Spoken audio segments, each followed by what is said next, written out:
Attitude is blind, and attitude without aptitude is lame. Richard Marcel I. Genius is nothing but a greater aptitude for patience. Benjamin Franklin. Introduction. Aptitude refers to the natural or acquired abilities that indicate an individual's ability to develop proficiency in certain areas. It indicates an individual's potential for the future. It is a natural propensity for some particular skills to be learned successfully. These skills can then be improved upon with the right information and instruction. It can be improved through training or formal intervention, but improvement may have limitations. For example, Sachin Tendulkar became a great cricketer because he has aptitude for cricket and was provided necessary training. Other batsmen are not as good as him even after similar training because of lesser aptitude than him. Categorization of aptitude. Physical characteristics for performing some tasks successfully. E.g., armed forces require a specific set of physical features, like physical stamina, etc. For example, Usain Bolt has unusually long legs. Mr. Ian Thorpe, also known as Torpedo, has unusually large feet, size 17. Mental aptitude. Mental characteristics for performing some tasks successfully. It is regarded as important for all types of services, more so for civil services. For example, a civil servant is required to have mental ability, magnanimity, rationality, compassion, etc. Relationship of aptitude with other qualities. Aptitude and skills. Aptitude is raw native talent that can be worked upon. On the other hand, skill is acquired through training and constantly upgraded. Aptitude is not skill but what is already there that can be nurtured. Skills are the abilities that can be acquired by way of reading, observation, practice, and training, whereas aptitude is inborn and unique. For example, a person can acquire certain cricketing skills by training but will find it hard to become a successful cricketer unless he has aptitude for the same. Aptitude and interest. Interest is an individual's preference for engaging in one or more specific activities relative to others, while aptitude is the potential to perform that activity. We are drawn to things out of interest, not because we are particularly skilled at them. For example, Sushant Singh Rajput had interest in cosmology but aptitude for acting. Aptitude and intelligence. Intelligence is generic and refers to a broad range of mental abilities, such as comprehension, etc., whereas aptitude has narrow scope involving personal strengths and weaknesses and reflects specialized nature of that intelligence that is directed towards something. Aptitude requires a degree of intelligence to do the job well. For example, two people may have the same intelligence quotient, IQ, but may have different aptitude, i.e. one to become doctor and another to become engineer. Aptitude and ability. Aptitude indicates an individual's potential, i.e. what an individual will be able to learn do, whereas ability presents the evidence of what the individual is able to do now. For example, a person might have a good aptitude for acting, but presently able to find roles as supporting artists only. 49. Prahaar Aptitude and values. In ethical perspective, aptitude represents desired value in a person with respect to a specific requirement. Example, civil servants should have some foundational values on which they could evaluate things. These values are, or can be used to judge things.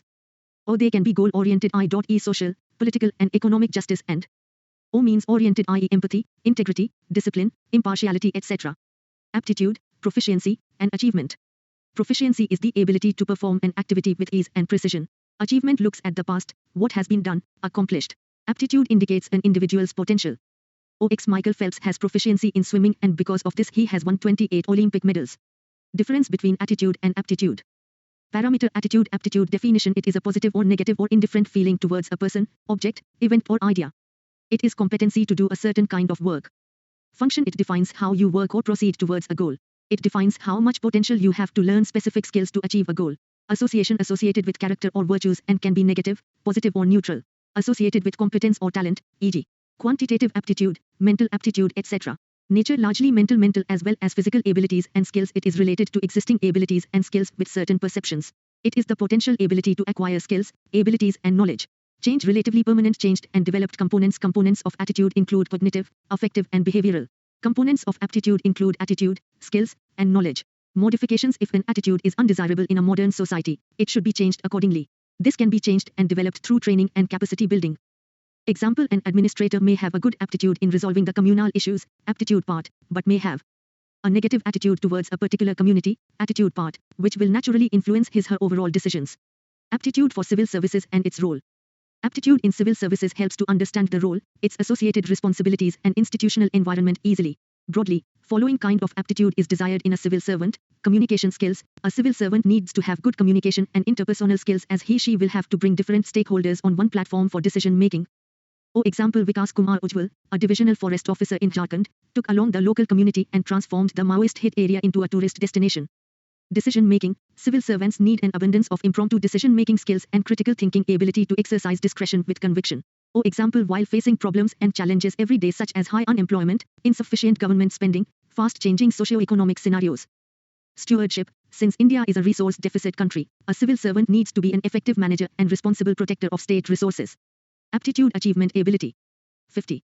Prahaar redefined 3.0. Example Pune, Bihar, District Magistrate Rahul Kumar arranged for medical oxygen and restarted a broken down oxygen plant in the city with his smart planning during the second wave of COVID-19. Leadership skills. Civil servants need to have leadership, organizational and collaboration skills as they are entrusted with a diverse set of responsibilities such as decision making, policy implementation, etc. Example J. Meghanatha Reddy, District Collector in Tamil Nadu started Project Udayam to build toilets for differently abled persons in their homes. Professionalism. High level of professionalism is required to maintain high standards of public administration as they are the backbone of administration. Example, Debona Nibona, won't give won't take, initiative, by District Administration Kachar Silchar provides drop boxes outside all government offices to stop corruption. Persuasive skills. Skills of persuasion and negotiation with others are required as there might be resistance in the society against changes or any new initiative. Example Kiran Nayak, a government college lecturer in Andhra Pradesh, visits remote villages and persuades parents to get their children educated. Innovation. Since civil servants face diverse problems every day, they should be able to find innovative solutions to these problems, challenges.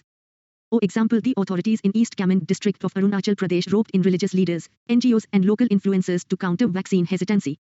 Adaptability, because of focus on e-governance and the ever-changing nature of the digital world.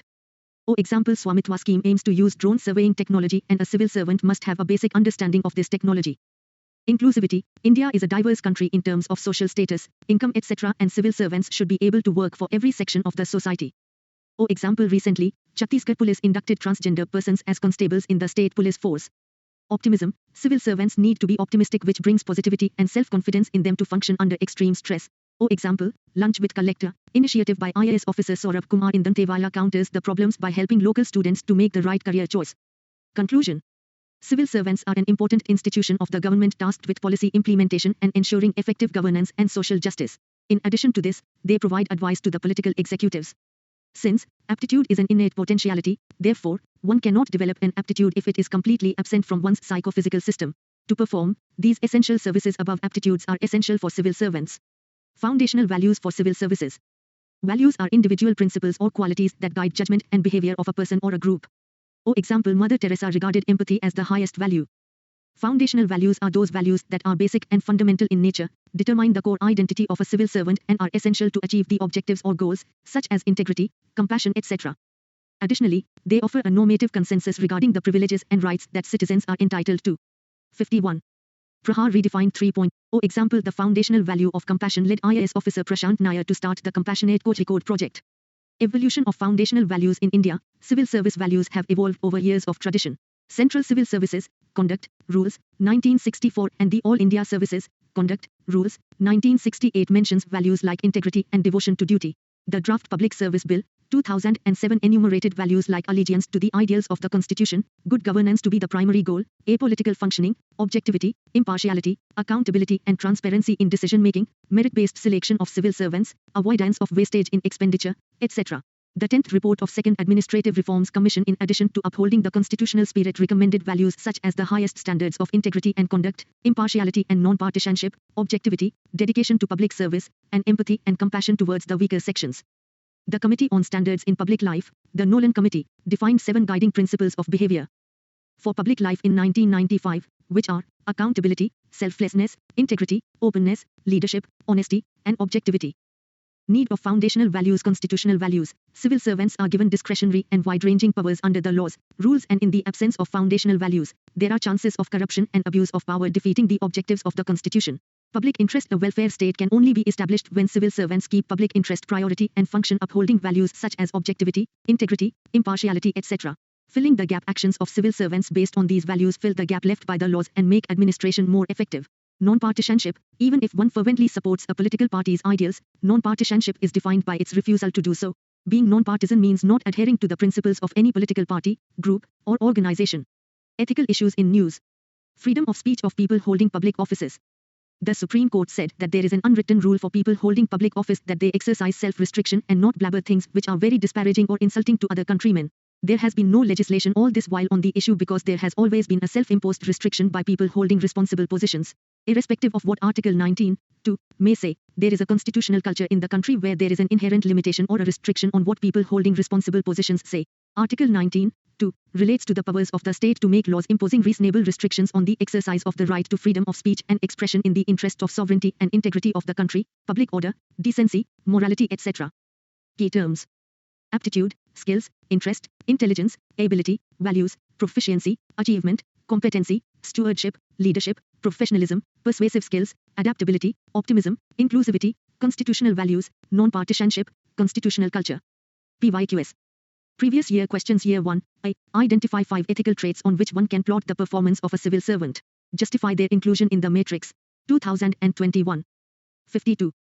Prahaar redefined. B. Identify 10 essential values that are needed to be an effective public servant. Describe the ways and means to prevent unethical behavior in the public servants. 2. What are the basic principles of public life? Illustrate any 3 of these with suitable examples. 2019. 3. Examine the relevance of the following in the context of civil service. A. Transparency. B. Accountability. C. Fairness and justice. D. Courage of conviction. E. Spirit of service. 2017. 4. Explain how ethics contributes to social and human well-being. B. Why should impartiality and non-partisanship be considered as foundational values in public services, especially in the present-day socio-political context? Illustrate your answer with examples. 2016. 5. A mere compliance with law is not enough. The public servant also has to have a well-developed sensibility to ethical issues for effective discharge of duties. Do you agree? Explain with the help of 2 examples, where I. An act is ethically right, but not legally, and 2. An act is legally right, but not ethically.